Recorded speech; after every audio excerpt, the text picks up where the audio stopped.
আল্লাহু আকবার, আল্লাহু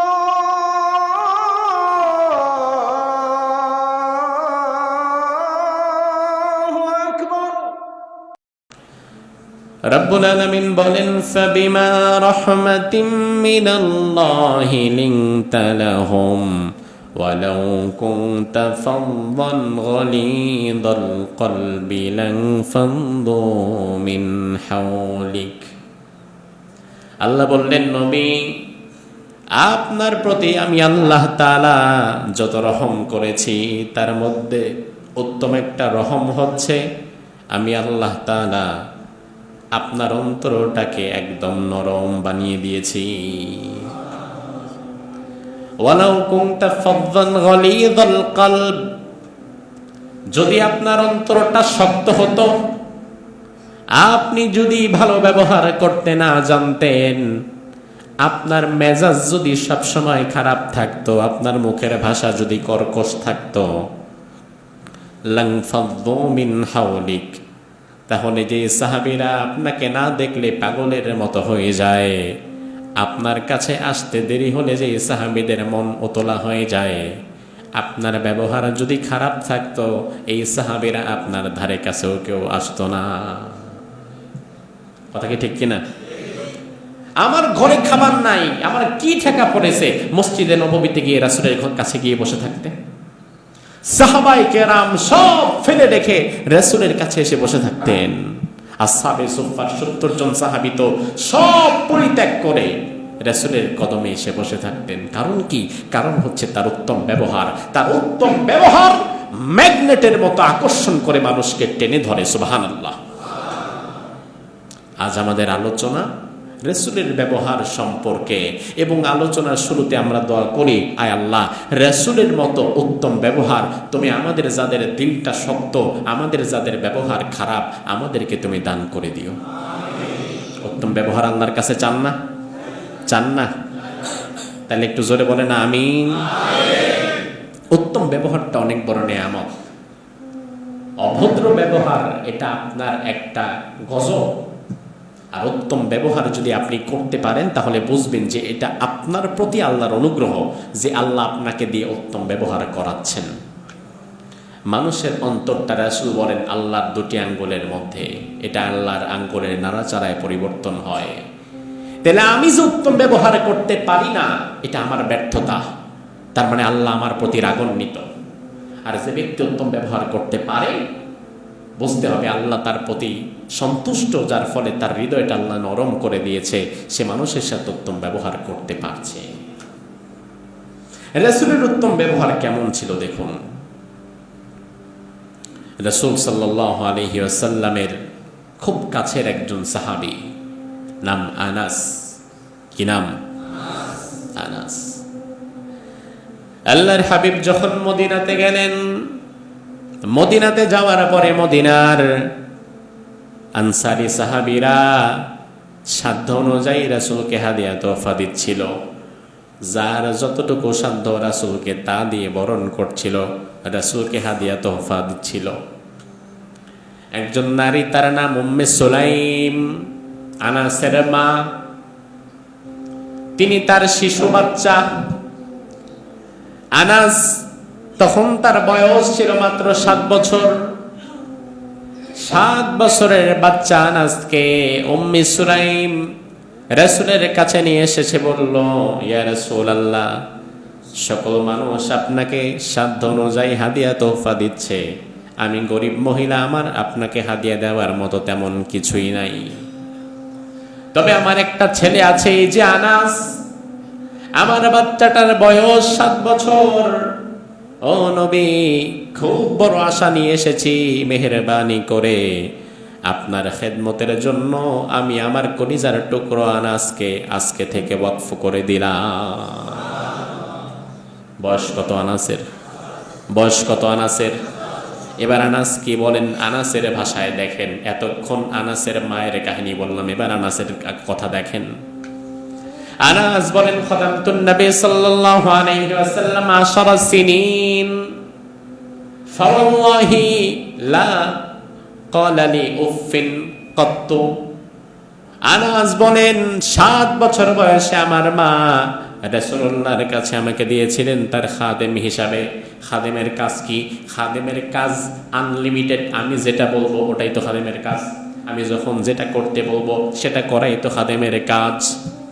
আনাস বলেন 7 থেকে নিয়ে 17 বছর পর্যন্ত 10 বছর আমি রাসূলের কাছে ছিলাম, রাসূলের খেদমত করেছি। আমি আনাস আল্লাহর কসম করে তোমাদের বলতে পারি, আমার কসম ভাঙবে না, আমার নবী সারা জীবনে কোনোদিন আমি আনাসের উপরে বিরক্ত হয়ে একবার উফ শব্দটাও করে নাই। আমাকে নবী কোনোদিন বলে নাই লিমা ফাআলতা কাযা, আল্লাহ ফাআলতা কাযা। কখনো মারে নাই, ধমক দেয় নাই, রাগ করে নাই, চোখ গরম করে তাকায় নাই, এটা নয়। আমি বাচ্চা মানুষ, আমার জীবনে কাজে কি পরিমাণ ভুল হয়েছে তা আল্লাহ ছাড়া কেউ জানে না। কিন্তু রাসূল কোনোদিন আমাকে এটাই বলে নাই যে আনাস এটা কেন করলা আর এটা কেন করলা না। এই প্রশ্ন, এই জবাবদিহিতাটুকু রাসূল আমার কাছে জানি নাই। সুবহানাল্লাহ বলবেন না? দেখেন, রাসূলের কাছ থেকে আদর্শ শেখেন। আজ রাসূলের কাছ থেকে আমরা আদর্শ শিখি না। আমাদের সন্তানদেরকে আমরা রাসূলের আদর্শে আদর্শবান করতে চাই না। আমাদের কয়জনের সন্তান রাসূলের জীবনীটা একবার পড়েছে? কয়জনের সন্তান রাসূলের জীবনীর একটা অংশ পড়েছে? সন্তান তো দূরের কথা, বাবাদের মধ্যেই বা রাসূলের আদর্শ কতটুকু আছে? আপনি যদি আপনার সন্তানকে আদর্শবান সন্তান হিসেবে দেখতে চান, তাহলে ছোটবেলা থেকেই রাসূলের আদর্শে তাকে শিক্ষা দেওয়ার দরকার আছে না নাই? আনাস বলে 10 বছরের রাসূল আমাকে কোনোদিন আনাস এইভাবেও বলে নাই, আনাস এটা কেন করলা, এটা তো ঠিক হয়নি, এটাও বলে নাই, এটা কেন করলা না এটা না করতে বলেছিলাম, এতটুকুও বলেনি। বরং এমন হয়েছে আমাকে রাসূল পাঠিয়েছে, আনাস তুমি আমার জুব্বাটা নিয়ে আসো, আমাকে একটু জরুরি কাজে বের হতে হবে। রাসূল তখন মদিনার প্রেসিডেন্ট, পয়গম্বর, নবী, প্রেসিডেন্ট, সেনাপ্রধান সব রাসূল একসাথে। কারণ রাসূল যখন জীবিত ছিলেন জিহাদের ময়দানে কমান্ডার ইন চিফ রাসূল, রাষ্ট্রপতি রাসূল, নবী রাসূল। এট এ টাইম রাসূল 9 জন বিবির ঘর করেছেন, 9 জন বিবির স্বামী রাসূল। সাহাবায়ে কেরামের একমাত্র আদর্শ রাসূল। এত ব্যস্ততা, তাহলে আপনার আমার অবস্থান এবং ব্যস্ততা কি রাসূলের চাইতে কম না বেশি? এ বেশি কয় কে? কম না বেশি? আপনি তুমি একটা সংসার চালায় হতাশ, আর রাসূল 11 জন বিবির মধ্যে 9 জন একই সময় জীবিত ছিলেন, 9 জনের ঘর করেছেন, লক্ষ লক্ষ সাহাবায়ে কেরাম, মদিনার দায়িত্ব, জিহাদের ময়দানের দায়িত্ব, সব কিছু একসাথে। তাহলে আমাদের চাইতে স্বাভাবিকত রাসূলের মেজাজ বেশি খারাপ থাকার কথা না? স্বাভাবিক কথা তো এটাই। কিন্তু দেখেন রাসূলের ব্যবহার এতটা চমৎকার। আনাস বলে আমাকে পাঠিয়েছে, যাও জামাটা নিয়ে আসো, আমাকে একটু দ্রুত বের হতে হবে। আনাস বলে আমি বাচ্চা মানুষ, 7-8 বছরের বাচ্চার ম্যাচুরিটি কতটা আর থাকবে। আমি বের হয়েছি, জামা আনতেই বের হয়েছি, কিন্তু বের হওয়ার পরে দেখলাম বাহিরে আবার কিছু বাচ্চা খেলাধুলা করছে। তা আমার তো ভাল লেগে গেছে, আমি একটু দাঁড়ায় গেছি, আরে দেখি কেমনে খেলে। এই দেখতে দেখতে রাসূল যে আমাকে জামা আনতে বলছে আমি এটা ভুলেই গেছি। আমার আর খেয়ালই নাই, দিন দুনিয়ার কোনো খেয়াল আর আমার নাই। অনেকটা সময় পরে আমি দেখলাম আমার কাঁধে কে যেন হাত দিচ্ছে। আমি তাকালাম, রাসূলের চেহারা দেখে আমি ভয় পেয়ে গেছি। ইন্নালিল্লাহ, আমরা না জামা আনতে বলছে। রাসূল আমার দিকে তাকিয়ে মুচকি হাসি দিয়ে বললেন, আনাস খেলা দেখছো? সমস্যা নাই, আমার জামাটা আমি এনেছি, তুমি খেলা দেখো। আরো জোরে বলবেন না মিয়া? এতটা ভালো আচরণ মানুষ কিভাবে করে? আনাস রাদিয়াল্লাহু আনহুর আরেকটা হাদিস পড়ে তো আমি চমকে গেছি, এটা কিভাবে সম্ভব? মেজাজ কন্ট্রোল করা, রাগ নিয়ন্ত্রণ করা। স্বাভাবিকত রাগ, ক্ষোভ এটা মানুষের মানবিক একটা দুর্বলতা, এটা থাকে, প্রত্যেকের মাঝে থাকে। আনাস রাদিয়াল্লাহু আনহু থেকে বর্ণিত, আনাস রাদিয়াল্লাহু আনহু বলেন, একদিন বিষয়টা এমন হলো, সহিহ মুসলিমের 5999 নম্বর হাদিস। আনাস বলে একদিন রাসূল আমাকে বলছে, আনাস ফারসালানি ইয়াওমান লিহাজা, কোন একটা প্রয়োজনে রাসূল আমাকে বলল তুমি ওই জিনিসটা নিয়ে আসো, একটা প্রয়োজনে। আমি সেদিন চিন্তা করলাম যে আজকে আমি রাসূলের মেজাজের সর্বোচ্চটা পরীক্ষা করে দেখব। কি মানুষ কোনোদিন দেখে আমার সাথে খারাপ ব্যবহার করে না, অথচ আমি তো একজন গোলাম, আমি তো চাকর, আমাকে উনি যা বলবে আমি তা করতে বাধ্য। আনাসকে রাসূল বললেন যাও ওই জিনিসটা করো তো বাবা, ওই দিকে একটু গিয়ে ওটা নিয়ে আসো। আনাস বললেন ওয়াল্লাহি লা আযহাব, আল্লাহর কসম আমি আজকে যাবই না, মুখের উপরে না করে দিস। আজকে দেখি কেমনে আপনি আপনার মেজাজকে সামাল দেন। আল্লাহর হাবিব কোনো কথা বললেন না, তিনি এই কথা শুনে কোনো প্রতিক্রিয়া না করে তিনি অন্যদিকে চলে গেলেন। আনাস বললেন অথচ আমি তো মনে মনে বলছি আমি অবশ্যই যাব, আমি তো এটা মুখে বলে দেখলাম যে দেখি ওনার তৎক্ষণাৎ প্রতিক্রিয়াটা কি হয়। আনাস বলে আমি বের হয়েছি, যেই জিনিসটা আনার কথা আমি ওই দিকেই যাচ্ছি। তো যা চলতি পথে আবার রাস্তায় বাচ্চাদের খেলাধুলা দেখে আমি সেদিনও আবার একটু দাঁড়িয়ে গিয়েছিলাম। রাসূল একটু পরে আসলেন, আমাকে দেখে বললেন ইয়া উনাইস, আনাস এই পথে না তোমার আসার কথা না, তুমি তো বলছো আজকে এটা করতে পারবা না, তুমি কি আমার সে জিনিসটাই আনতে যাচ্ছ?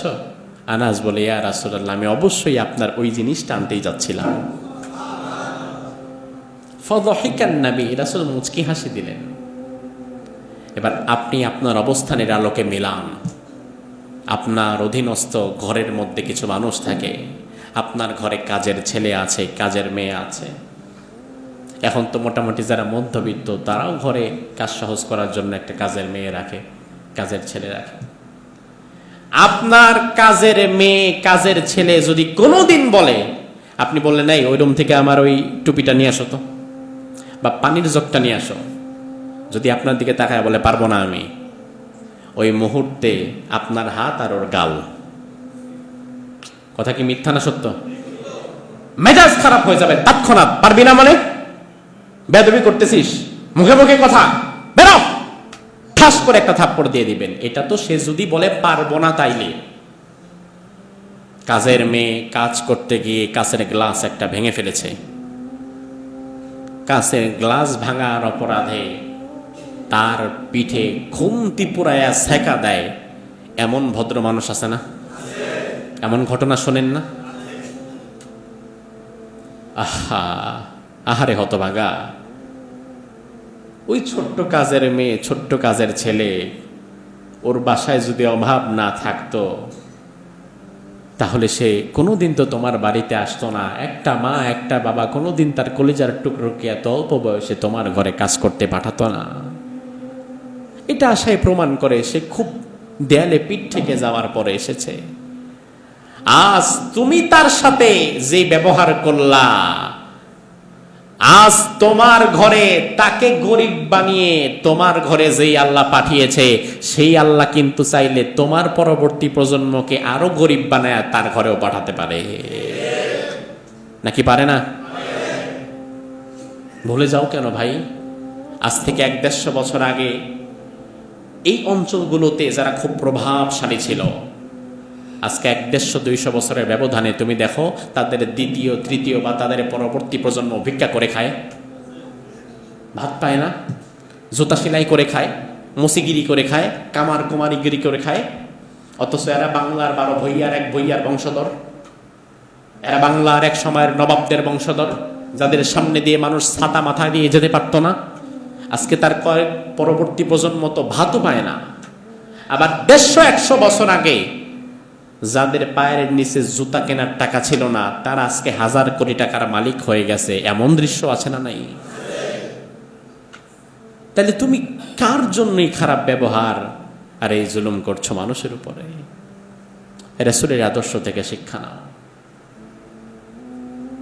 আনাস রাদিয়াল্লাহু আনহু তিনি না হয় রাসূলের খাদেম ছিলেন, এ তো গেল খাদেমের সাথে রাসূলের ব্যবহার। এবার আরেকজন সাহাবীর জীবনী দেখে আমরা আরো অবাক হয়ে যাই, যিনি রাসূলের খাদেম ছিলেন না, বরং যিনি ছিলেন একজন কৃতদাস। রাসূলের নবুয়তের পূর্বে মা খাদিজাতুল কুবরা রাদিয়াল্লাহু আনহার সাথে তখন রাসূলের বিবাহ হয় নাই, তারও কিছুদিন আগে মা খাদিজার একজন ব্যবসায়িক সফর সঙ্গী, ব্যবসায়িক পার্টনার ওকাজ মেলায় চলে গিয়েছে। আরবের বিখ্যাত একটা মেলার নাম হচ্ছিল ওকাজ মেলা। ওই মেলায় অনেক জিনিসপত্র পাওয়া যেত, বিশেষত ওই মেলায় জাহিলি যুগে মানুষ কেনা বেচা হতো, কৃতদাস প্রথা ছিল। মা খাদিজার সেই ব্যবসায়িক পার্টনার ওকাজ মেলা থেকে সুন্দর ফুটফুটে একটা বাচ্চাকে কৃতদাস হিসেবে কিনে নিয়েছেন। ওই কৃতদাস বাচ্চাটির নাম ছিল যায়েদ বিন হারেসা। কি নাম? সংক্ষেপে তার মূল নামটা ছিল যায়েদ। কি নাম? কি নাম? যায়েদ রাদিয়াল্লাহু আনহু। সে ছিল কৃতদাস। রাসূল তখন নবুয়ত পায় নাই, মা খাদিজার সাথে তার তখন বিবাহ হয় নাই। যায়েদের বিষয়টা ছিল, যায়েদের মা বাবা মক্কার পাশে একটা গ্রামের বাসিন্দা।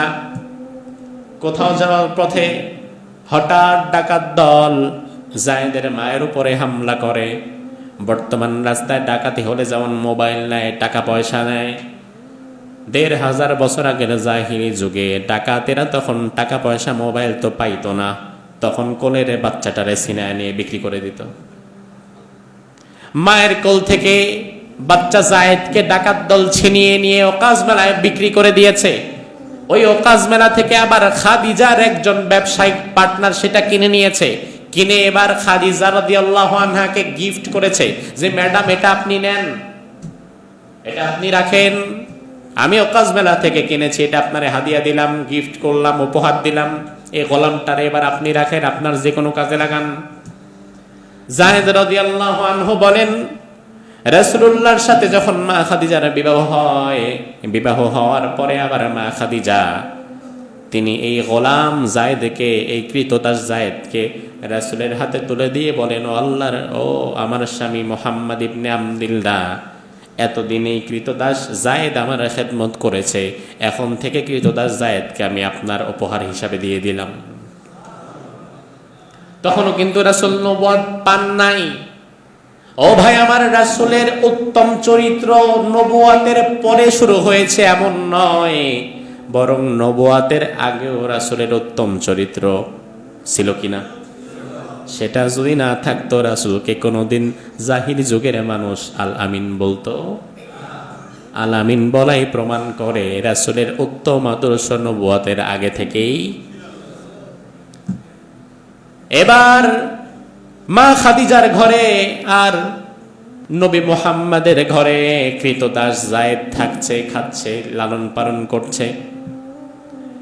কৃতদাস যায়েদের সাথে রাসূলের সম্পর্কটা এত বেশি অমায়িক হয়ে গিয়েছিল, মক্কার মানুষেরা আর যায়েদ বিন হারেসা বলতো না, হারেসার পুত্র যায়েদ বলতো না, তারা বলতো মুহাম্মাদের পুত্র যায়েদ। তার মানে মানুষ দেখে বুঝতেই পারতো না যে এটা একজন কৃতদাস। ব্যবহারটা এতটা কাছাকাছি হয়ে গিয়েছিল। ছোট একটা বাচ্চা এদিক দিয়ে হাঁটছে, আমি ডাকলাম, বাবা এদিকে আসো, এদিকে আসো, আমার কাছে আসো। ডেকে কাছে আনলাম, কপালে একটা চুমু দিলাম। উপস্থিত লোকেরা কিন্তু স্বাভাবিকভাবে মনে করবে, যারা জানে না তারা মনে করবে এটা মনে হয় হুজুরের নিজের ছেলে।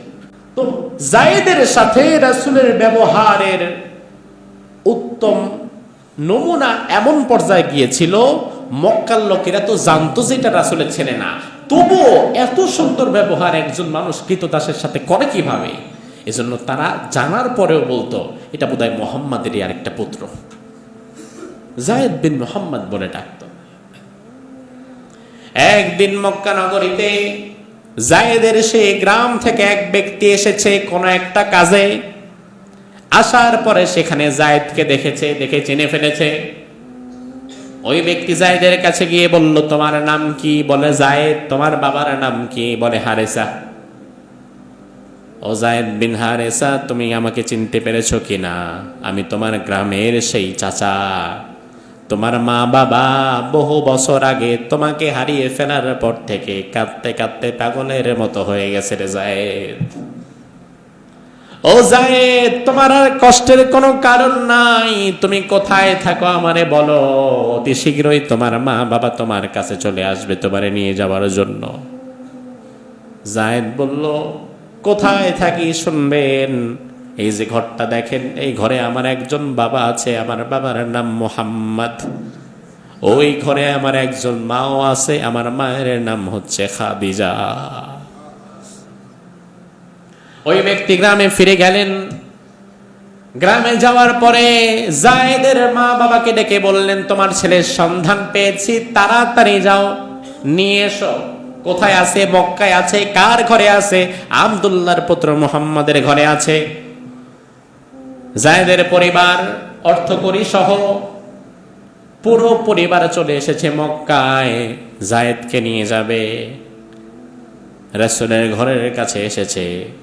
রাসূলকে দেখা মাত্রই বলল, ও মুহাম্মদ ইবনে আব্দুল্লাহ, তোমার ঘরে জায়েদ নামক একটা বাচ্চা আছে নাকি? বলে, হ্যাঁ আছে তো। আচ্ছা শোনো, বহু বছর আগে ডাকাতের কবলে বাচ্চাটা আমরা হারিয়ে ফেলি, পরবর্তীতে আর তার কোনো হদিস আমরা পাই নাই। অবশ্যই তোমরা তাকে কৃতদাস হিসেবে কিনে নিয়েছো, আমরা জানি, বুঝতে পেরেছি। আমরা আজকে আমাদের বাচ্চাকে ফেরত নিতে চাই। এমনি এমনি ফেরত দিবা না তা তো আমরা জানি। কত টাকা লাগবে, কত কি লাগবে বলো, যত মূল্যই লাগুক না কেন, আমাদের বাচ্চাকে আমরা আজকে নিয়েই যাব। আল্লাহর হাবিব বললেন, জায়েদ যদি আপনাদের সাথে যেতে চায়, কোনো টাকা পয়সা দরকার নাই, এমনি চলে যেতে পারবে, কোনো টাকা পয়সা আমার দরকার নাই। জায়েদকে ডাকা হলো, ঘর থেকে আসো। উনি কি তোমার মা? জি। উনি কি তোমার বাবা? জি। তাইলে তুমি তোমার মা বাবার সন্ধান পেয়েছো, তাদেরকে চিনতে পেরেছো? বলে, হ্যাঁ চিনতে পেরেছি। ঠিক আছে জায়েদ, তুমি যদি চলে যেতে চাও আমাদের কোনো আপত্তি নেই, তুমি চলে যেতে পারো। আবার তুমি যদি থাকতে চাও, তোমাকে আমরা জোর করে এখান থেকে পাঠাতেও পারবো না। এবার জায়েদের মা বাবা খুশি হয়ে গেছে। জায়েদের হাত ধরে বলল, চল বাবা, তাড়াতাড়ি বাড়ির দিকে চল। এই কথা বলে মা বাবা দুইজন সামনের দিকে হাঁটা দেয়। জায়েদ হঠাৎ করে তার মায়ের জামাটা টেনে ধরে, তার বাবার হাতটা টেনে ধরে। এবার জায়েদ বলল, মুহাম্মাদের মতো বাবা পাওয়ার পরে, খাদিজার মতো মা পাওয়ার পরে, দুনিয়াতে আর কোনো মা বাবাই আমার আর এখন দরকার নাই। তোমরা আমার মা বাবা, এটা তো অবশ্যই সত্য, তবে তোমাদের সাথে আমি যেতে চাচ্ছি না। তোমাদের যদি মাঝে মাঝে ইচ্ছা করে এখানে এসে আমার দেখে যেও, তবে আমি আমার বাকিটা জীবন মুহাম্মদ এবং খাদিজার সাথে কাটিয়ে দিতে চাই। একজন বাচ্চা মা বাবা ছেড়ে অন্যত্র কখন থাকতে চায় সেটা আপনি বোঝেন। কি পরিমাণ আদর, যত্ন, ভালোবাসা, ব্যবহারের সৌন্দর্যতা পেলে বাচ্চা সেখানে থেকে যেতে চায়। জায়েদের মা বাবা তারাও বললেন, আহারে, এত ভালোভাবে তোকে রেখেছে যেটা হয়তো আমরাও রাখতে পারি নাই। ঠিক আছে, আমরা জোর করে তোমারে নিয়ে যাব না, তুমি বাকি জীবন এই ঘরে তুমি কাটিয়ে দাও। সুবহানাল্লাহ। তো রাসূল কৃতদাসের সাথেও এই ব্যবহার কে করতে পারে? দুনিয়াতে কৃতদাস, আহারে, আমাদের অধীনস্থদের সাথে আমাদের যে ব্যবহার, অথচ অধীনস্থদের উপরে আপনার স্টাফ, কর্মচারী, ড্রাইভার বা আপনার ঘরের কাজের লোক, তাদের ওপর আপনার প্রভাব প্রতিপত্তি যতটা খাটাতে পারবেন, কৃতদাসের উপরে তার চেয়ে কম পারবেন না বেশি পারবেন? কারণ এদের তো আমি কিনে ফেলছি। আমি যদি মাইরা তার হাত দুইটা ভেঙ্গাও দিই, আমার বিচার হবে? বিচার করার মতো তো কোনো আদালতই নেই তখন। আমি যদি তাকে মেরেও ফেলি, আবার আমি যদি তাকে অন্যত্র বিক্রিও করে দেই, কিছুই হবে না। কৃতদাস, আমি তাকে পুরাপুরি কিনে ফেলেছি। অথচ ওই কৃতদাস বাচ্চার সাথে রাসূলের ব্যবহার এতটা চমৎকার। অথচ আমরা আমাদের অধীনস্থদের সাথে কি ব্যবহার করি, দারোয়ানের সাথে কি ব্যবহার করি, স্টাফদের সাথে কি ব্যবহার করি, ড্রাইভারের সাথে কি ব্যবহার করি। ড্রাইভার আগে গাড়ি থেকে নামবে, নেমে এসে আমার দরজা খুলবে, এরপরে আমি নামবো, এর আগে নামতেও চায় না, এমন লোক নাই? কেন? তোমার দরজা তুমি খুইলা নামলে কি জাত যাবে না হাত নষ্ট হবে? একটা আর্টিফিশিয়াল একটা ভাব থাকা দরকার। কোনো কাজ নাই, হুদাই ড্রাইভারের হাতের মধ্যে ব্যাগ একটা দিয়ে রাখবে, যেন ড্রাইভার ব্যাগটা নিয়ে পেছনে পেছনে সার সার সার সার বলে হাঁটবে, আর আমি সামনে সামনে যাব। মানুষ দেখে বুঝবে যে আমার একটা গাড়ি আছে, সাথে একটা ড্রাইভারও আছে। মানে আমার থেকে আমার ড্রাইভারকে তো আলাদা করতে হবে, তাকে তো চিনতে হবে। এই জন্য হুদাই একটা ব্যাগ ড্রাইভারের হাতের মধ্যে দিয়ে রাখবে। এমন ভদ্রলোক নাই? খাবারের টেবিলে কোনো দাওয়াতে গেলে একই টেবিলে ড্রাইভারের সাথে বসবেও না, ওদিকে গিয়ে বসো, দূরে গিয়ে বসো, বাইরে গিয়ে খাও বা নিচে বসো।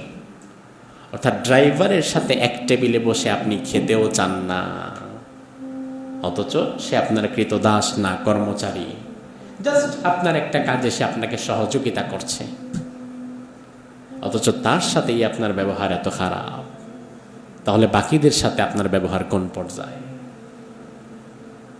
আমরা মনে করি যত বেশি মেজাজ দেখাতে পারবো, ব্যবহার যত বেশি খারাপ দেখাতে পারবো, এটা নিজের ক্রেডিট মনে করি, যে আমি ঘরে ঢুকলে সব ঠান্ডা, আমি কোথাও গেলে, আমি আমার অফিসে ঢুকলে সব ভয়ে থরথর করে কাঁপে। আমি মনে করি এটা আমার ব্যক্তিত্ব, অথচ এটা আমার ব্যক্তিত্ব নয়, বরং এটা আমার একটা চারিত্রিক দুর্বলতা। আমি আমার চরিত্রটাকে সুন্দর করতে পারি নাই, ব্যবহারটাকে ভালো করতে পারি নাই। ব্যবহারটা যদি ভালো থাকতো তাহলে সবাই আমাকে ভালোবেসে কাছে টেনে নিত। রাসূলের ব্যবহার এত চমৎকার, এই জন্যই তো রাসূল বলেছেন, ইন্নামা বুইসতু মুআল্লিমান, আমি শুধু নবী না, গোটা দুনিয়ার জন্য আমাকে আল্লাহ শিক্ষক বানিয়ে পাঠিয়েছে। দুনিয়ার যার যতটুকু শিক্ষা নেওয়া দরকার, রাসূলের জীবনী থেকে শিক্ষা নেওয়ার প্রয়োজন আছে না নাই? তিনি তো রাহমাতাল লিল আলামিন, গোটা জগৎ সমূহের জন্য তিনি রহমত। আল্লাহর হাবিব মদিনাতে যাওয়ার পূর্বে তায়েফে গেলেন দাওয়াত দেওয়ার জন্য। রাসূলের ছোটবেলার কিছুটা সময় তায়েফে কেটেছিল। তায়েফের তৎকালীন বড় বড় 3টা গোত্র প্রধান, তায়েফের মূল 3জন দায়িত্বশীল বড় বড় 3জন সর্দার। রাসূল চিন্তা করলেন, এই 3জনের সাথে ছোটবেলায় আমি খেলাধুলা করেছি, তারা আমার বন্ধু মানুষ, সহপাঠী, তারা এখন বড় হয়েছে, তায়েফের দায়িত্ব এখন তাদের হাতে। যাই তাদের সাথে একটু যোগাযোগ করি, যদি দেখি তায়েফে আমার দাওয়াত দেওয়াটা সহজ হয়। আল্লাহর হাবিব হিজরতের পূর্বে যখন তায়েফে গেলেন দাওয়াত দেওয়ার জন্যে,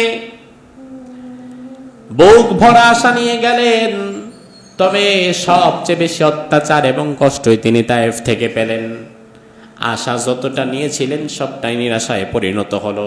তায়েফের লোকেরা রাসূলের দাওয়াতকে গ্রহণ করা তো দূরে থাক, বরং রাসূলকে পাগল বলে দূর দূর করে তারা তাড়িয়ে দিতে লাগলো। আল্লাহর হাবিব সাল্লাল্লাহু আলাইহি ওয়াসাল্লামকে যখন তায়েফ থেকে বের করে দেওয়া হচ্ছিল, তায়েফের সেই নির্দয় কঠোর হৃদয়ের লোকেরা দুষ্ট কিছু বাচ্চাকে লেলিয়ে দিল, যাও এই লোকটা পাগল, এই লোকটার কোনো কথা শুনবা না, বরং তাকে যতটা পর্যন্ত দেখতে পারবা তায়েফ থেকে বের হওয়ার আগ পর্যন্ত পাথর মেরে তাড়িয়ে দিবা। বাচ্চারা বুঝে না বোঝে হাতের মধ্যে পাথর নিয়ে রাসূল সাল্লাল্লাহু আলাইহি ওয়াসাল্লামকে আঘাত করতে শুরু করলেন। আল্লাহর হাবিব কোনোভাবেই পাথর থেকে নিজেকে সেফ রাখতে পারছেন না, তিনি আগাচ্ছেন আর পেছন থেকে একটার পর একটা পাথর মাথায়, শরীরে বিভিন্ন জায়গায় লাগছে। সারা শরীর পাথরের আঘাতে ক্ষত বিক্ষত হয়ে গেল। এত প্রচন্ড পরিমাণ রক্ত তার শরীর থেকে বের হলো। অনেক বেশি ব্লাড আউট হওয়ার কারণে মানুষ সেন্সলেস হয়ে যায়। আল্লাহর হাবিব সেই দিন ব্যথার যন্ত্রণা সহ্য করতে না পেরে অজ্ঞান হয়ে জমিনের মধ্যে পড়ে গেলেন। আল্লাহর হাবিব অজ্ঞান হয়ে পড়ে গেলেন। দীর্ঘ সময় পরে রাসূলের জ্ঞান ফিরেছে। সারা শরীর রক্তে ভেজা, শুকিয়ে রক্ত পশমের সাথে লেগে গিয়েছে। সারা শরীরে জামা কাপড়গুলো রক্তে ভেজা। মালাকুল জাবাল, পাহাড়ের দায়িত্বে নিয়োজিত ফেরেশতা, জ্ঞান ফেরার সাথে সাথে রাসূলের কাছে এসে বললেন, ইয়া রাসূলুল্লাহ, আমরা পাহাড়ের দায়িত্বে নিয়োজিত ফেরেশতা, আপনি শুধু একবার হুকুম করেন, এই পাহাড়গুলো আমরা রক্ষণাবেক্ষণ করি।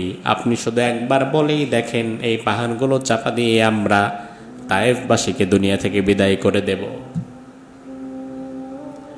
আল্লাহর হাবিব সাল্লাল্লাহু আলাইহি ওয়াসাল্লাম বললেন, ও ফেরেশতা, কোনো দরকার নাই, সরে যাও, কারণ আমার আল্লাহ তাআলা আমাকে গজব বানিয়ে পাঠান নাই, আমার আল্লাহ আমাকে গোটা দুনিয়ার জন্য রহমত বানিয়ে পাঠিয়েছে।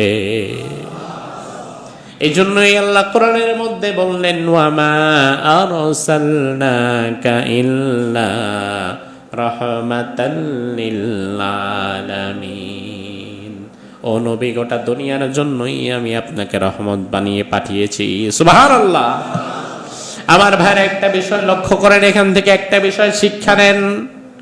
কারণ রাসূলের জীবনের প্রতিটি ঘটনা থেকে আমাদের শিক্ষা নিয়ে আমাদের মানসিকতা পরিবর্তনের দরকার আছে না নাই? শিক্ষাটা নেন।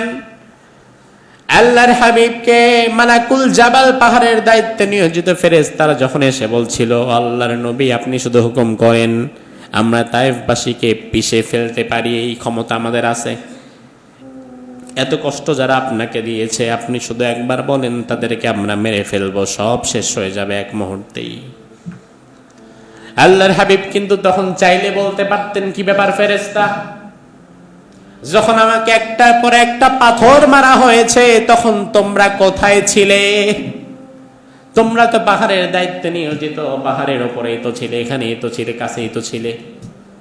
যখন দীর্ঘ সময় ধরে একটার পর একটা পাথর আমার সারা শরীরটাকে ক্ষত বিক্ষত করেছে, তখন তোমাদের দেখা পাওয়া যায় নাই কেন? এখন আসছো পুরা পাহাড় জড়ো করে সবাই মেরে ফেলার জন্য, অথচ পুরা পাহাড়কে একত্রিত করে সবাইকে মেরে ফেলা যতটা না কঠিন, ওই মুহূর্তে কিছু বাচ্চার পাথর থেকে আমাকে হেফাজত করা তো তার চেয়ে অনেক বেশি সহজ হতো। কিন্তু তখন তো তোমরা আসলা না। এই প্রশ্ন রাসূল একবারও করেন নাই। তার কারণ রাসূল নিজেও ভালো করে জানেন, ফেরেশতা কোনোদিন নিজের মন মতো, ইচ্ছা মতো আসতে পারে না। ফেরেশতা আসে একমাত্র কার হুকুম পেলে। তাইলে ফেরেশতা আমাকে পাথর মারার সময় যেহেতু আসে নাই, তার কারণ তখন আমার রব আসার ফায়সালা করেও নাই। আল্লাহ যদি চাইতেন, একজন ফেরেশতা দিয়ে সব পাথর থেকে রাসূলকে বাঁচিয়ে দেওয়ার ক্ষমতা আল্লাহর কি নাই? আছে কিনা? তাহলে এটা আল্লাহ করলেন না, বরং তায়েফে রাসূলের এত পরিমাণ রক্ত ঝরালেন, যার ফলে রাসূল সেখানে অজ্ঞান হয়ে পড়ে গেলেন।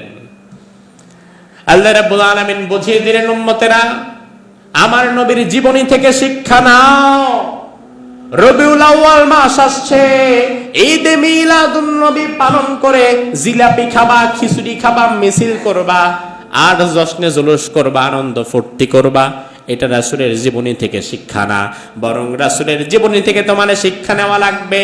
তোমার নবী দিনে দাওয়াত দিতে গিয়ে, আল্লাহর জমিনে আল্লাহর বিধান কায়েম করার জন্য, জমিনে দিন প্রতিষ্ঠার জন্য তোমার নবীর যদি রক্ত ঝরাতে লাগে, তাহলে ওই আল্লাহর জমিনে দিন কায়েমের জন্য নবীর উম্মত হিসাবে তোমাদেরও মাঝে মাঝে শাহাদাতের মৃত্যুকে বরণ করে নেওয়ার মানসিকতা থাকা লাগবে। তোমার নবী যদি রক্ত ঝরাতে পারে দ্বীনের পথে চলতে গিয়ে, তাহলে সেই দ্বীনের পথে চলতে গিয়ে উম্মত হিসেবে যদি আপদ বিপদ কষ্ট আমার উপরে চেপে আসে, ওই কষ্টকে হাসি মুখে বরণ করে নেওয়ার প্রস্তুতি থাকার দরকার আছে না নাই? তো এটা তো রাসূলের আদর্শ। এই আদর্শ আপনার মাঝে নাই। মানুষকে সচেতন করতে হবে, রাসূলের আদর্শকে সর্বত্র ছড়িয়ে দিতে হবে, প্রচার করতে হবে। আল্লাহ তাআলা রাসূলের আদর্শে আমাদেরকে আদর্শবান হওয়ার তৌফিক দান করুক। আরো জোরে বলেন।